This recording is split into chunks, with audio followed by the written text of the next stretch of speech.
or even 1 year, how would they behave? How do you, even if you have 6 friends going in the beginning, would they still be friends after being confined for a year together?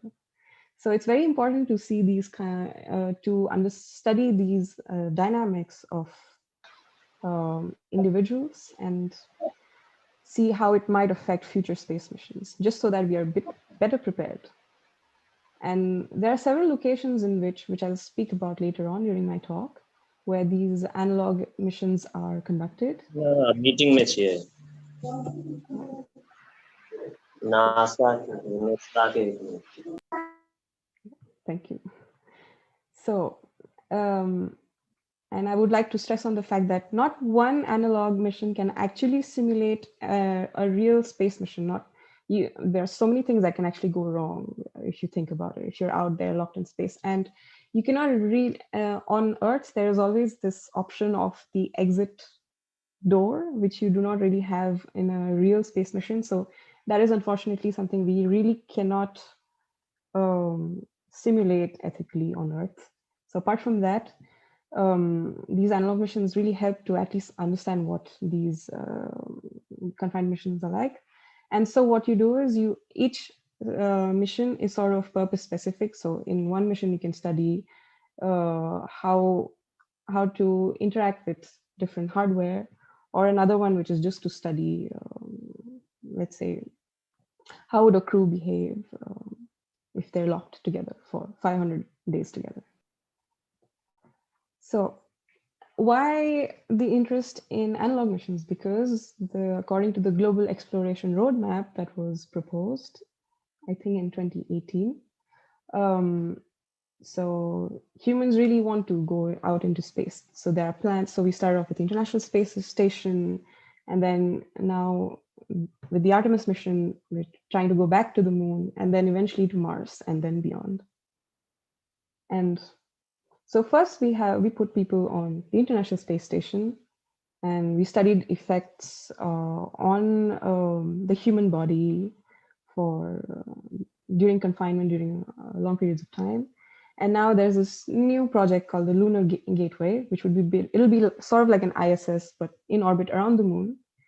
And then eventually this would help us go to the moon itself, create lunar settlements. And once we study whether at least we're able to survive in little colonies on the moon itself, in which it takes maybe 1 day or 4 days to go there and come back.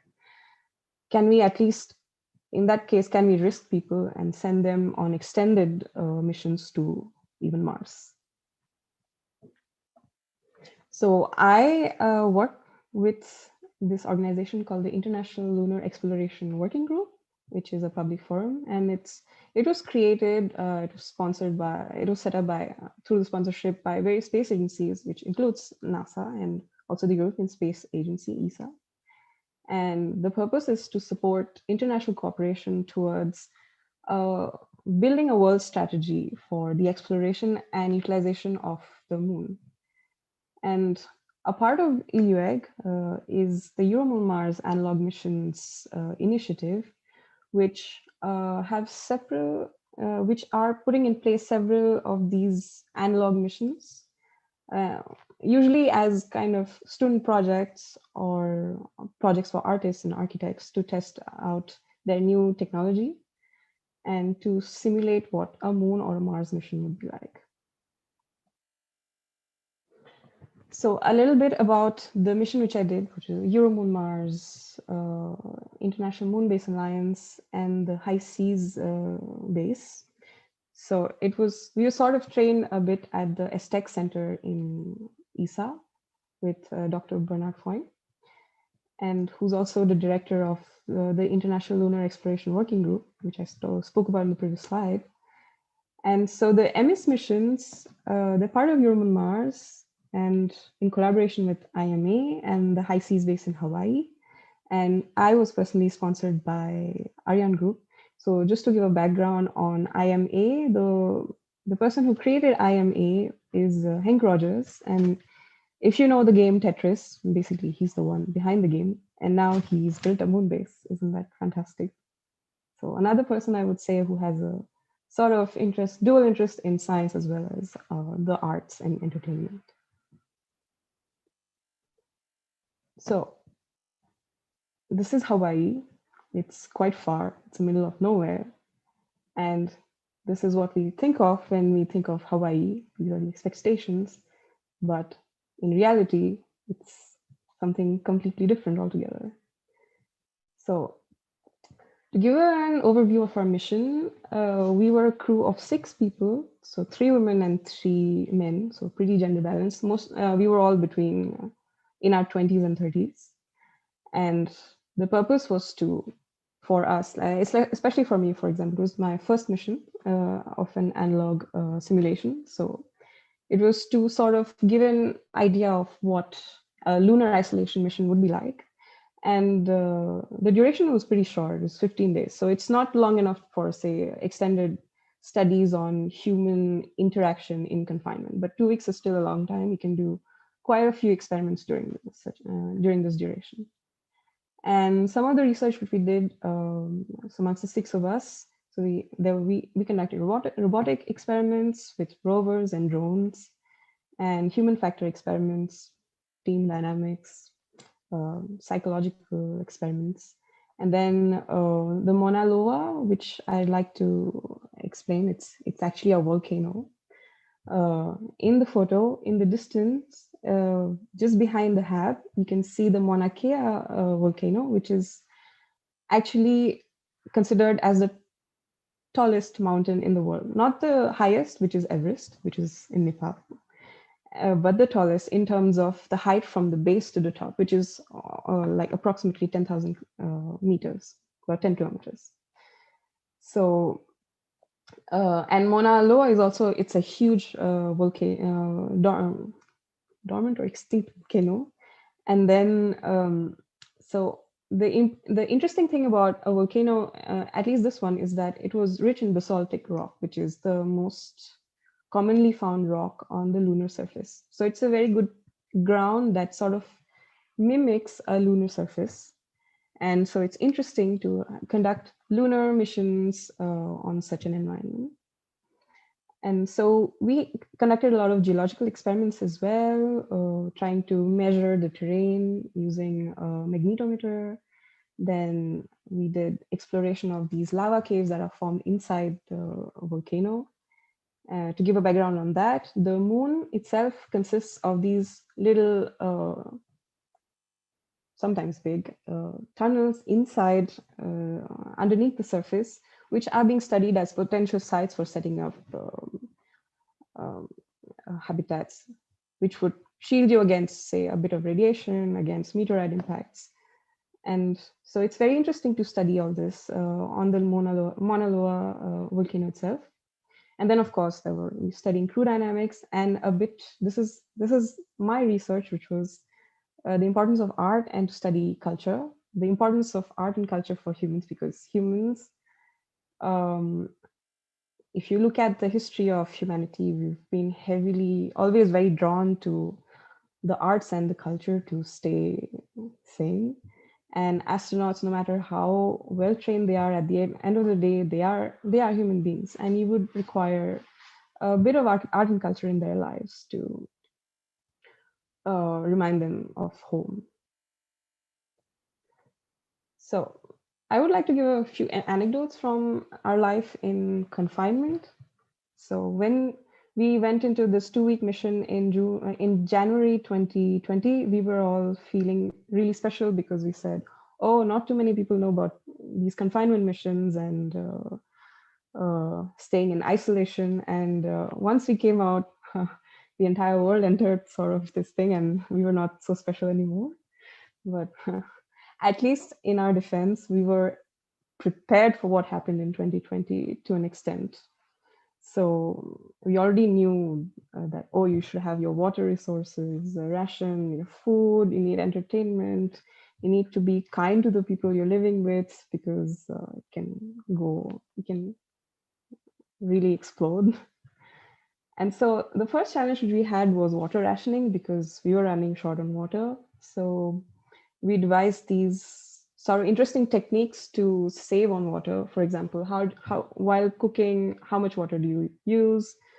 And since it's high seas had this special toilet that did not really require water. It was it functioned on the principle of using a compost pit, and so over there also water was saved. And if you needed water for experiments like for growing plants, which was not the case during our mission, that also you need to take care of. And really the biggest use, which is bathing. So how do you go without taking a bath for multiple days on? And so you have to come up with interesting ways to keep yourself clean.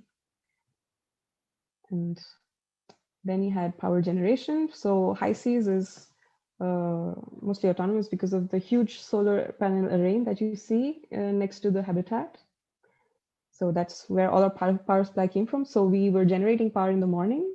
Um, so this is one way in which the mission was not really a real moon mission, because we had clouds. So some days, on cloudy days, we had less power. But during our mission, we had more or less very good weather, so we were safe. So you would generate power in the morning, and then you would ration it out during the day. And at night, if you wanted to use your computers or run simulations, that kind of thing, you have to be very careful. And next was food. So we lived on freeze-dried and dehydrated food. And there also we had to be very creative with how to not eat the same thing every day. How do you come up with recipes to have some interesting kind of nutrition, so that you're not only eating the same thing every day. So one of us came up with a recipe for ketchup using just dehydrated tomato paste. And someone tried to make crepes. Someone made very excellent chicken curry based on the ingredients we just had, which was not too many. And this is a very important part of an analog mission, which is how do you maintain a routine? Because you go in there, you know that you're going to be confined in this little space for days, and you have a lot of experiments up. You have a lot of you also have to take care that you exercise enough, you stick to your schedule. So during our mission, we came up with this timetable where we would jot down, okay, this is a slot for doing all your experiments, for doing your extravehicular activities when you left the hab. And you had, and we made it a point to have all our lunch and dinner together, so that we maintain a sort of the spirit of crew cohesion. And in the evening, we always had to send a report to the mission control, saying what all we did during the day, what all we expect to do during the next day. So having a routine is very, very, very important in a space mission, and this is what we are trying to simulate. Next is personal space. As you can see, it's a very small hab, and you have to spend, in our case, it was just 2 weeks, but I think the maximum that a team has spent in high seas is about 8 months. So imagine doing that. And so you also have to work out how to have your own personal space. Other missions also did experiments on how to maybe put up little temporary setups which give you a little privacy if you wanted. And then you had crew psychology or human factors. And in this photo, it's something that an experiment that we're doing where we were asked to take this perfume and smell it every single day and see if the effect of confinement had an effect on the way we perceive the smell. And the perfume's contents were very interesting. It was basically it was made of elements that would make it smelled of earth basically, and the idea was to remind you of your home planet when you're spending time in isolation. And we saw that over 2 weeks, our perception of the smell sort of started changing, which was interesting. But all these experiments were also kind of interesting because we were able to laugh and exchange, and it was very interesting for maintaining crew cohesion. Then another important aspect is medical emergencies. For example, what happens if someone is out of the habitat on an extravehicular activity, EVA, and if they have an accident, how do you save them? Also, one thing that gets overlooked is mental stress. So if someone in your team is suffering from a breakdown, how do you help them? Um, how do you help them calm down and come back to a normal state? And also we were discussing different disaster scenarios. What will happen if you don't have power, if you run out of water completely, and you don't really have someone to come and deliver it to you the next day? So we also discussed these kind of situations. And then finally, simulation fidelity is which is kind of very important, which is, you know that you are on Earth, and if anything goes wrong, then there is this exit door. But um, but then you also want to maintain this idea that you are in a simulation mission. So in that case, how do you maintain the simulation fidelity? So in that case, HiC has done a very good job of being as close to a real world situation as you can, given the constraints that we have on Earth. So just to give an example, for example, when we had to leave the habitat, we would put on our gear. Yeah, so we dressed up in these spacesuit, simulation spacesuits. And then even when we were exploring lava caves, for example, we were still in our spacesuits. We were asked not to remove our helmet and just pretend we have to use the oxygen tank to breathe. And this is interesting because when you grow up as a human being, you have a certain perception of yourself. You know where your hand is, your head is, your foot is. But when you're in a spacesuit, your sense of perception of yourself sort of, you need to expand your the volume which you occupy. So you have to be aware of where the end of your glove is, for example, or your head with the pipe which is connected to the oxygen unit, or your shoes, which are huge and they're adapted for exploring lava systems, for example. So so this was a very interesting experience also to stay in that spacesuit and continue being in that for sometimes 2 or 3 hours. So I'm going to skip the video just because I think it was not compiling. So, and my role, I was the commander in training. So the director of High Seas is Mikhaila Musilova, and she was also the commander of this mission. And under her, I was trying to train I was studying her to understand what being a commander of a mission really is. It's actually a very difficult job to maintain people in confined places and have authority and tell them that, oh no, you should do this instead of that, and make sure that everyone sticks to schedule, and also as a commander make sure that everyone is feeling comfortable with the simulations. No one is getting too tired of being in confinement, or people are eating well. There's just so many things, and you have to literally be a bit of kind of like the mother of the simulation. So it was a very good experience for me also in terms of understanding how to lead a mission. And I also had a few scientific experiments to do in which I was testing out this camera that uses depth perception. So, for example, if you're in a very lowly lit lava tube, your eyes can only see as much. Like on the camera, which you see on the right side, sorry, the image, it shows what your eyes really see. And in the dark with the helmet, it's really not that convenient. But if you use the depth sensor camera, then I don't know if this video is going to work, but you can see that the terrain is way more clear. And so I was studying how this might be an interesting thing to use for future missions. And of course, art and culture experiments because I'm an artist and I spent some of my time drawing. And we also had this experiment using the Moon Gallery, where we were using this as a sort of gallery where we're already on the moon. We're trying to pretend that we have already exposed this gallery. So to give you a background, the Lunar Gallery is an actual project that is trying to send artwork to the moon as a sort of reminder to humanity that space missions is not just about science or technology. You also have to consider art and culture and entertainment and something that makes your experience a bit more human.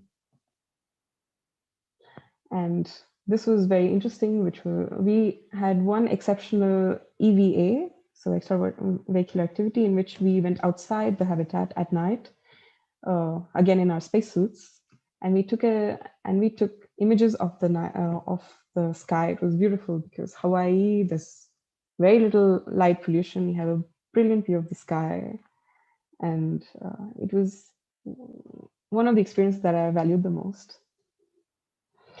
So now I come to the part of my talk where I talk about how to take part in these analog missions. So firstly, the point is to know which missions exist already. And then you should go on their website and check their requirements. So sometimes they require you to propose an experiment to go, or sometimes they expect you to come with your own sponsorship. So you have to be careful. And sometimes they might even require you to have a medical test done before, for example, diving certificate, or the ability to dive, that kind of thing. So I strongly recommend that you consult their websites for a call for applications, or you can just contact their organizers directly and see, hey, when is the next mission and how can I be part of it and what are your requirements?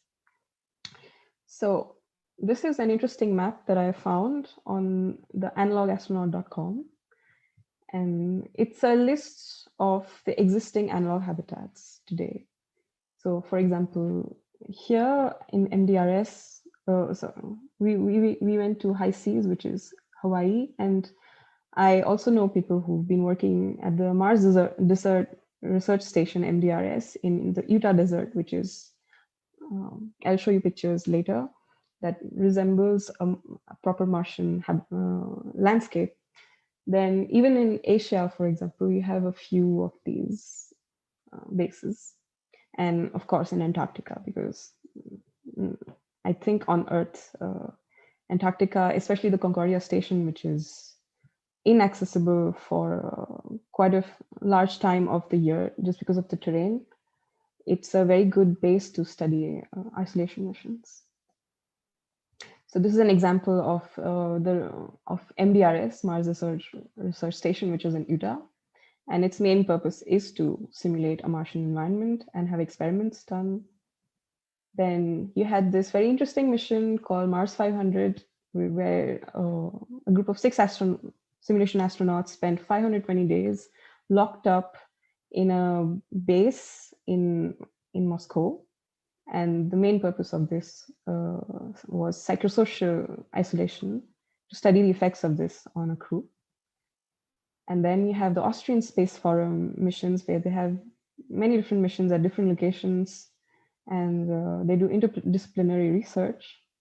And then, of course, the Hawaii Space Exploration Analog and Simulation, where I was for 2 weeks.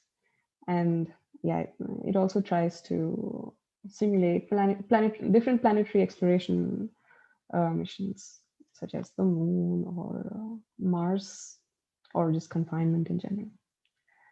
And then EuroMoon Mars is the program of which I'm a part. So we also have different locations on Earth where we conduct analog simulations. And this is news. So there's this new campaign that we have called Chill Eyes. And one of my colleagues, Charlotte, who's part of the organization, is amongst us right now. And so if you have questions, I can put you in touch with her.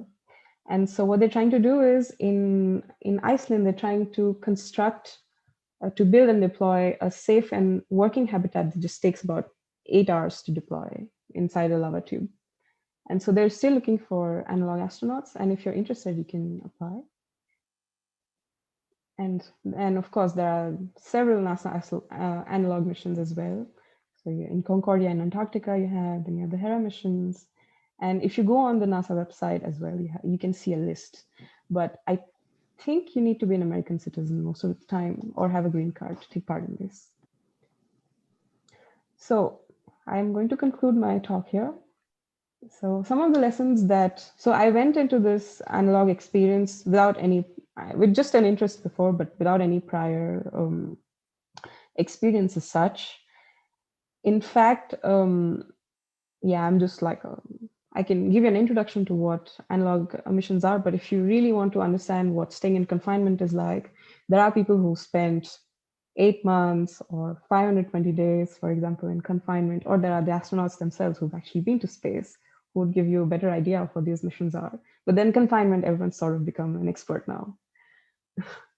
And so during our confinement, even in 2 weeks, we did come across several problems such as water shortage or power problems or even food.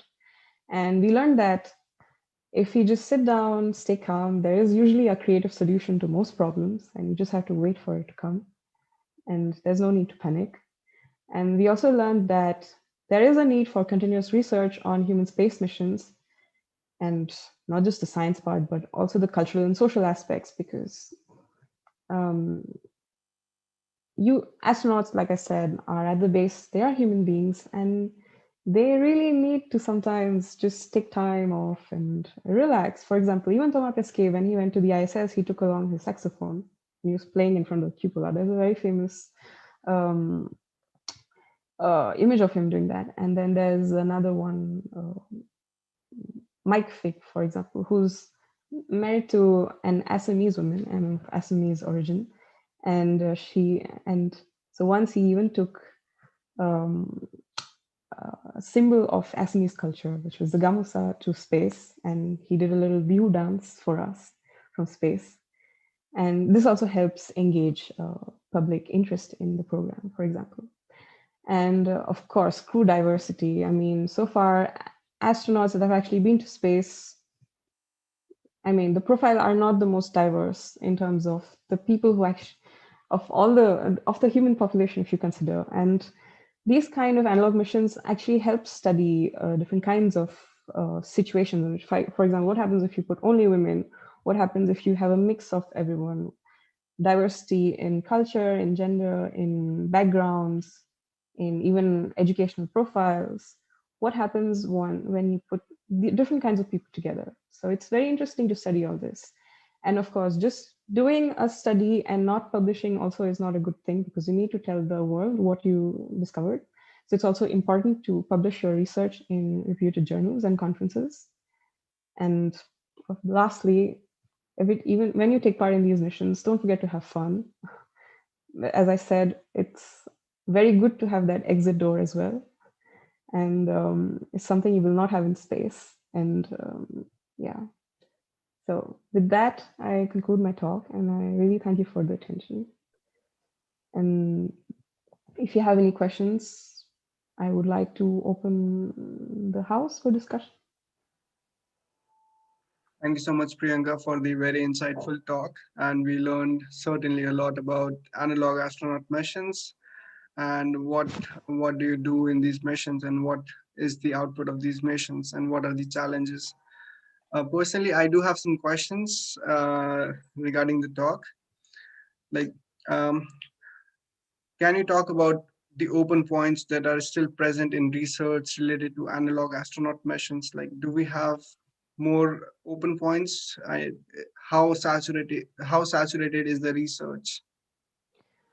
Analog missions that have been they have been organized by, say, NASA or the European Space Agency for a long time, but usually they take very specific set of people who take part in these missions. And analog missions that are actually more open to, say, students or people who actually just have a curiosity for what these missions are like, they're very recent, in my opinion, and which means that there is still so much scope to study. For example, like I said, crew diversity itself, it's a very big point. And these missions, crew diversity, and then what happens if you put people of different ages, for example. Yeah. So there's a lot of study to be done. And of course, we have new technology that needs to be tested all the time, especially in robotics. Like, for example, we had a rover experiment which almost went wrong because communication delay issues. So even on Earth, if you can have that problem, imagine having that in space. So it's there is still a lot of scope for research. You just have to be creative. Thank you for the answer. And I have one more question.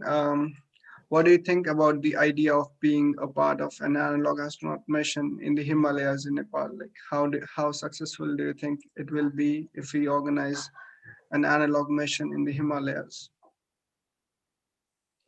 I'm interested, especially because I was born in the Himalayan region, in Shimla in India, on the other side of the border. And I am crazy about mountains, and I would love to take part. And of course, it'll be a different terrain, obviously, and I think it's a very interesting place to set up a base. It's mostly because, yeah, it'll be very isolated, and it'll be a good confinement mission. For example, having a confinement mission here in Toulouse, where I'm staying, it's almost cheating because you just step outside and go see some green grass. But yeah, I think the Himalayas is a very good option. Thank And you. sorry, there are already, for I know, there are these other missions like Asclepios, for example, which are being held in the Alps. So I know the Himalayas. Mhm. Okay. So, like, one last question. What was the biggest challenge that you faced during the analog astronaut mission which you did not anticipate? Like, that Mm, suddenly came out of blue? out of the blue. I did not know how much I would miss my family in just 2 weeks. And because we were trying to maintain the simulation fidelity, so not really talking to them on WhatsApp, or so having complete silence, only exchanging through the little bandwidth we were allowed through email. And if something exciting comes up and you really want to tell that to your best friend, for example. That apart from that, for me, it was also, on one hand I was missing people, on the other hand it was also good. It was kind of like a little retreat from social media, which is also great. um, and our crew was fantastic, so on that side I had no issues whatsoever. We had a lot of fun together. We ended up doing a lot of research as much as doing just having fun. That's perfect. Yeah. And do we have any more questions from the participants?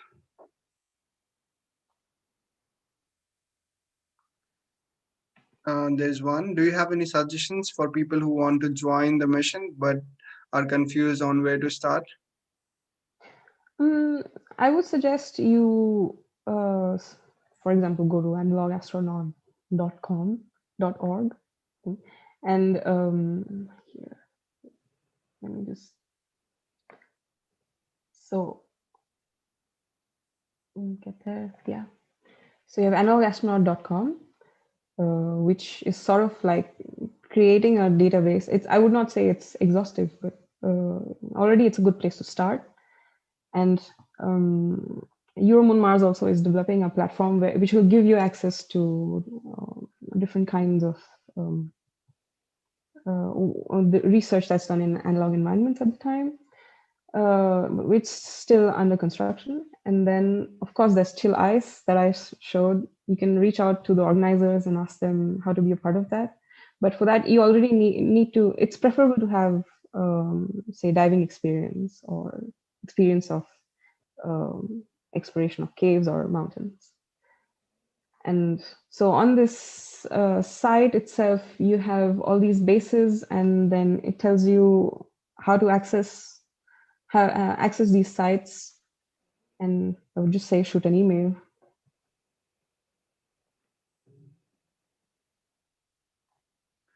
Okay, Dipesh, I hope that answered your question. Yeah, thank you so much.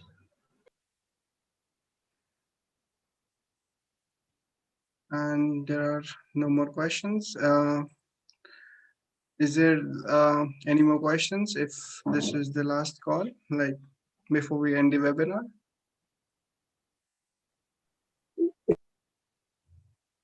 You can speak Don't be up if you shy. want. Yeah, you can speak up if you want, if you don't want to type it in. I have one more question. The question is related to the presentation slide you're showing on confinement. So while living with a group of people and doing an analog astronaut mission, uh, what was it like to be in your personal space? How did you manage to be in your own personal space? Was it a challenge? So at least the base where I was at high seas in in Hawaii, the good thing is they had individual rooms for the astronauts. It's very small. It's maybe 6 meters squared. But if you really want some time, you want to lie down, then you can go there. But and not my mission, but the mission previous to ours also did experiments on privacy, like what happens if you put a screen, you have a setup where you can sort of, at least if not sound wise, at least visually, if you have some privacy, then what happens, for example. And yeah, 2 weeks I think is a is quite challenging to go without proper privacy. And even during our mission, we did some experiments like what happens if you just leave the door open at night, and uh, even like in your little room, you don't get that much. So, in my opinion, it's very good that you be very comfortable with your teammates. Um, and there are also times when you really just want to be alone because you've had a really hard day and don't really want to talk to anyone. So yeah, in that case, if that happened to me, I would just go and sit in my room for a bit, read something, or just listen to music.